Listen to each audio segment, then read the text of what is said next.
Hello, I'm Nick, and this is Today in Philosophy of History for Monday, 30 June 2025.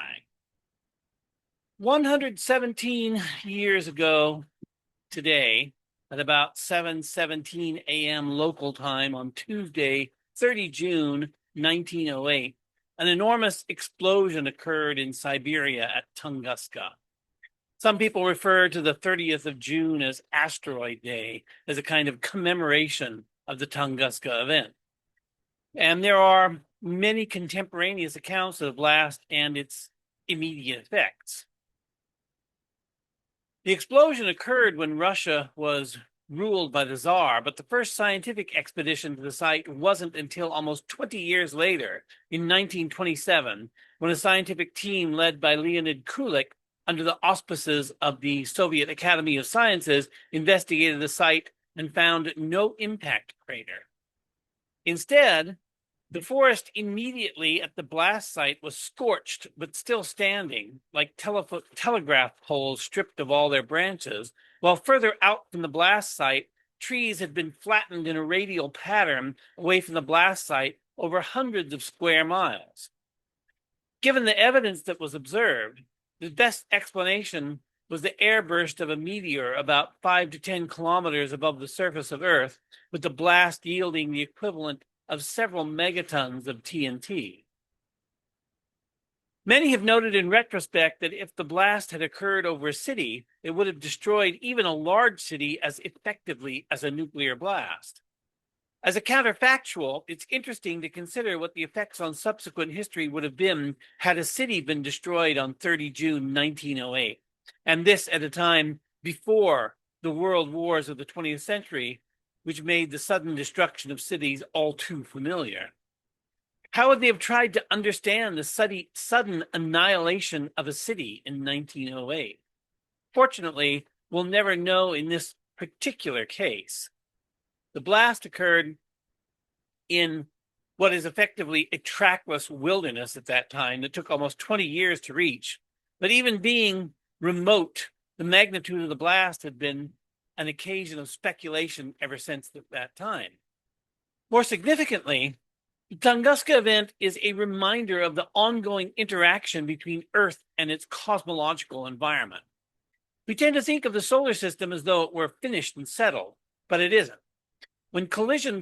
While collisions between bodies in the solar system have become less frequent over time, collisions still do occur.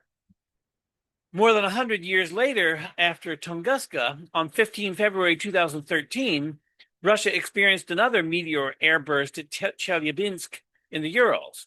This was much smaller than the Tunguska airburst and caused far less damage, but it was a reminder of our vulnerability and of the fact that Russia covers so much of the Earth's surface that when a meteor comes down, it's likely to land there. Earth isn't the only astronomical body in space involved in collisions with other astronomical bodies. On 18 June 1178, 5 English monks at Canterbury witnessed what may have been a major impact on the moon. There are other possible explanations for what they saw almost exactly 847 years ago, but all we have to do is look at the surface of the moon to know it's been hit many times since it was formed. So even though recorded history is a very short period of time in comparison to cosmological history, we have been continuously reminded throughout our history that Earth is part of a larger cosmos that announces itself to us through events that only eyewitnesses believe. For most of our history, we didn't even know how to interpret much of the evidence of Earth's place in the universe. And to underline this, there's an apocryphal story that Thomas Jefferson was claimed to have said of the Weston meteorite fall on 14 December 1807, quote, "Gentlemen, I would rather believe that 2 Yankee professors would lie than believe that stones fall from the heaven," unquote. Jefferson didn't actually say this, but Benjamin Stillman, the son of one of the 2 Yale professors in question, who attributed this remark to Jefferson, I think in a talk of 1873 or 1874, was riffing off of David Hume's famous Of Miracles chapter in his An Enquiry Concerning human understanding. Hume had written, quote, "The knavery and folly of men are such common phenomena that I should rather believe the most extraordinary events to arise from their concurrence than admit of so signal a violation of the laws of nature," unquote. If a city had been destroyed by the Tunguska blast, that certainly would have been understood by many to be a signal violation of the laws of nature, though it would have pointed rather, if we had correctly understood it at the time, to our inadequacy of our understanding of nature. Because we aren't isolated from the universe, we are part of it. And being part of the universe means that there is a continuous exchange of matter between bodies in the solar system. Asteroid collisions sometimes blast surface materials off one planet, send them into interplanetary space, where they eventually may turn and they fall into the gravity well of some other planet or other object. This might happen in months or years, but it also might take millions of years for some of the materials blasted off of the surface of one world to land on another. Probably the most famous impact on Earth was the far greater impact about 66 million years ago that led to the extinction of the dinosaurs. Sometimes this is called the KPG impactor, designated by the geological ages that it separates, the Cretaceous period and the Paleogene period. It used to be called the KT boundary before the name of the Tertiary period was changed to the Paleogene by the International Commission on Stratigraphy. It's also been said, half jokingly, but also half seriously, that there could be dinosaur bones on the moon blasted off Earth 66 million years ago. Or there could be dinosaur bones floating around in an orbit around the sun that still haven't come down anywhere, having been blasted off of the surface of the Earth long ago. The KPG collision has particular relevance for human beings, apart from jokes about dinosaur bones on the moon, since the impact also marked the beginning of the Cenozoic era, which is the era of mammalian dominance on Earth. It's likely that we wouldn't have evolved at all if the dinosaurs hadn't been the victims of the KPG impact, allowing for the adaptive radiation of mammals who went on to fill all the ecological niches formerly occupied by dinosaurs. An impact doesn't even need to impact on Earth for it to affect the terrestrial biosphere. An extraterrestrial impact in the solar system, but not on the surface of Earth, could spread dust in the inner solar system, shading us a little bit, which would cause a decline in solar insolation and a drop in temperature.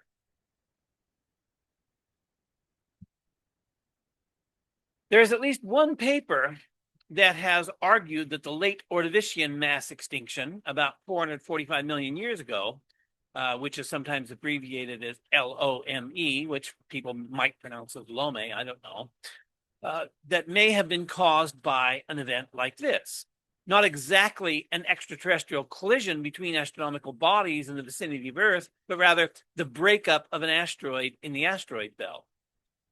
In the paper, An Extraterrestrial Trigger for the Mid-Ordovician Ice Age, dust from the breakup of the L. chondrite parent body, by Berger Schmitz and many other authors, they wrote, quote, "Our revised astrogeobiological explanation for the conspicuous faunal diversifications observed in the mid-Ordovician involves breakup of an approximately 150-kilometer large asteroid in the asteroid belt, which flooded the inner solar system with dust.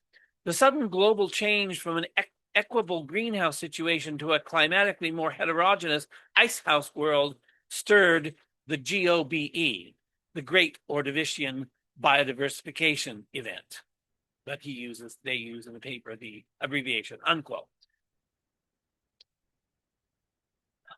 Another more recent paper, Evidence Suggesting that Earth Had a Ring in the Ordovician, by Andrew Tompkins, Aaron Martin, and Peter Kywood, builds on the idea of the Ordovician Ice Age having an extraterrestrial cause. And they wrote, quote, "We suggest that a debris ring formed after this breakup event, from which material deorbited to produce the observed crater distribution. We further speculate that shading of Earth by this ring may have triggered cooling into the Hirnantian global ice age period, unquote. Events like this, whether while large on a human scale, are still small local events within our solar system. Terrestrial history could also be shaped by larger events, what we could call cosmological scale events. Another paper has argued that distant supernovae could have been the cause of the end Devonian extinction about 360 million years ago. In Supernova Triggers for an End Devonian Extinctions by Brian Fields, Adrian Mellot, John Ellis, and Brian C. Thomas, they wrote, quote, "We propose that the end Devonian extinctions were triggered by supernova explosions at approximately 20 parsecs, somewhat beyond the kill distance that would have precipitated a full mass extinction," unquote. At an even larger scale, it has been hypothesized that gamma ray burst can cause mass extinctions. The Fields paper I just quoted focuses on cosmic rays, but gamma ray bursts are another danger of extremely energetic astrophysical events, like those that produce gamma ray bursts. Gamma ray bursts on the largest scale have been proposed as an explanation for the Fermi paradox, or why we seem to be alone in the universe because we can't detect any SETI messages. A gamma ray burst could be so powerful that it could sterilize large portions of any galaxy populated with life. If a big gamma ray burst happens every few 100 million years, that would be enough to keep life from getting sufficiently complex to send us a SETI message. This is mass extinction on a cosmological scale. We obviously don't have any evidence for this other than the evidence of silence, that is to say, the absence of evidence that isn't evidence of absence. But mass extinctions on Earth may be explained in part by cosmological forces on this scale. Since mass extinctions are difficult to explain, many hypotheses have been proposed to account for them, including extraterrestrial mechanisms like supernovae. Mass extinctions teach us something important, such as that an entire taxonomic clade can be wiped out by a sufficiently large event, leading to what ecologists call a regime shift. The extinction of the dinosaurs was at the same time a regime shift from a dinosaur regime to a mammalian regime. Even events less catastrophic than mass extinctions can teach us something, as, for example, with the extinction of the passenger pigeon. During the 19th century, the passenger pigeon used to pass overhead in North America in flocks bigger than 1 million birds. So this wasn't a population that was in decline over a long period of time. It was very large. It was a very large population in the recent past. But sometimes a population can crash all the way to extinction after having been common in the recent past. Since this is something most of us don't want to see happen to human beings, we might want to pay attention to extinctions. But to make this obvious observation about, the relevance of mass extinctions to humanity is a paradigmatically naturalistic claim about the human species, namely that we are a biological species. We are subject to the same biological and ecological forces that every other species on the planet is subject, and we are vulnerable to extinction, as is every other species in the biosphere.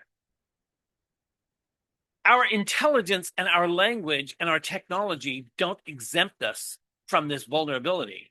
And many have argued that our intelligence makes us more likely to go extinct due to existential risks like nuclear war or, for example, the gray goo scenario. Not only are we vulnerable to extinction, we know from our study of the fossil record that the average mammalian species only lasts about 1 or 2 million years. Unless we become a so-called living fossil like the coelacanth, our kind will be extinct in a few million years at most. You can see the churning of mammalian species at the John Day fossil beds in Central Oregon, which don't have dinosaurs in them because they're mostly just from the past several million years, well after the impactor 66 million years ago. But there were a lot of mammalian species that once flourished in Central Oregon. At a little museum for the fossil beds near Mitchell, there are some wonderful skulls of miniature saber-toothed tigers and a number of other mammal species no longer in existence. So if you ever come to Oregon, I recommend a visit there. When Darwin first proposed descent with modification and natural selection as the mechanism for speciation, there were many who looked around the familiar world and they couldn't find any transitional forms. I've always found this to be rather humorous when I think of it, since everything in the biosphere is a transitional form between the species from which it descended and the species of which it is the ancestor, with the sole exception being species that go extinct, leaving no successor species. The only non-transitional species are those that are dead species walking, that is to say, they are going extinct and leaving no posterity in the biosphere. And like every other species in the biosphere, we are a transitional species. Nietzsche showed that he understood that when he wrote in Thus Spoke Zarathustra, quote, "Man is a rope stretched between animal and the Superman, a rope over an abyss, a dangerous crossing, a dangerous wayfaring, a dangerous looking back, a dangerous trembling and halting. What is great in man is that he is a bridge and not a goal," unquote. Nietzsche's meaning was moral, not biological, but however we construe the transitional nature of human being, biologically or morally, human history is a stage in a larger history. I take it to be a fundamental principle of naturalistic philosophy of history that human history is nested within natural history. One implication of this is that human history is shaped by natural history, at least to some extent. To what extent it's shaped by natural history, we may differ, but human history is falsified if we attempt to treat it in isolation from natural history. Brian D. Fields, one of the authors in one of the papers I quoted, has said, quote, "The overarching message of our study is that life on Earth does not exist in isolation. We are citizens of a larger cosmos, and the cosmos intervenes in our lives, often imperceptibly, but sometimes ferociously," unquote. In other words, we are part of natural history and not exempted from it. And our ancestors survived all past mass extinctions and collisions with astronomical bodies, or we wouldn't be here. And we're subject to future mass extinctions and collisions that could permanently and drastically alter the biosphere or even result in our extinction. So we're vulnerable to cosmological events, both local events that occur only within our solar system and which exclusively affect Earth, as well as being vulnerable to larger scale events that can shape the history of life over an entire galaxy. But let's consider another small event, an example that I haven't mentioned yet. Almost 50 years before the Tunguska event, on the 1st and 2nd of September 1859, there was now what we call the Carrington event, which was an intense geomagnetic storm, probably caused by a coronal mass ejection from the sun, which caused sparking and fires on some telegraph lines, and also made it possible to send telegraphic messages without using a power source, relying on the auroral current alone. A geomagnetic storm of this magnitude today, with our far greater reliance on electrical systems, would probably be catastrophic, but its damage in 1859 was minimal. Events like this can shape and have shaped human history, but there's a sense in which we can say that there would have been no history without them, because we wouldn't exist if it weren't for the KPG impact and the extinction of the dinosaurs. These kind of risks are now called existential risks, following the work of Nick Bostrom. Though existential risks are defined broadly to include both natural events and human events, and in some cases, we can't make a clear distinction between the two because human beings act as a force of nature. We could say that the Carrington event intersected with human history at a particular stage in our development and had the limited consequences it had, both because of the relative intensity of the event and the relative level of technological development of humanity at the time. It's like two natural forces colliding. The largely agricultural civilization, still intact in 1859, was resilient in the face of geomagnetic storms, while our industrialized civilization is much less robust and could potentially be crippled by a large coronal mass ejection. A Carrington event could be an existential risk for an industrialized civilization that makes extensive use of electrical technologies, but it will leave both agricultural civilizations and nomadic hunter-gatherers largely untouched. So we see that not all human history is alike subject to extraterrestrial existential risks. Arguably, if we wanted to proof civilization against these kind of catastrophes, we could turn back the clock and return to the horse and buggy days and do away with our electrical infrastructure that is vulnerable to another coronal mass ejection. Alternatively, we can see events like the Carrington event or the Tunguska event as signs that we need to accelerate our technological development so that we can make the most of our window of opportunity while it presents itself.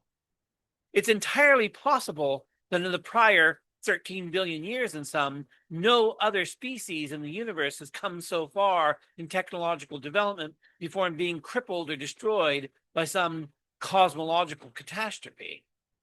As we know, man that is born of a woman is of few days and full of trouble. He cometh forth like a flower and is cut down. He fleeth also as a shadow and continueth not. If we press our advantage, even if we are vulnerable in these ways, even if life is full of trouble, that is to say, if we press our advantage, we may become a multi-planetary species, and then our eggs won't be all in one basket, which is at present the Earth.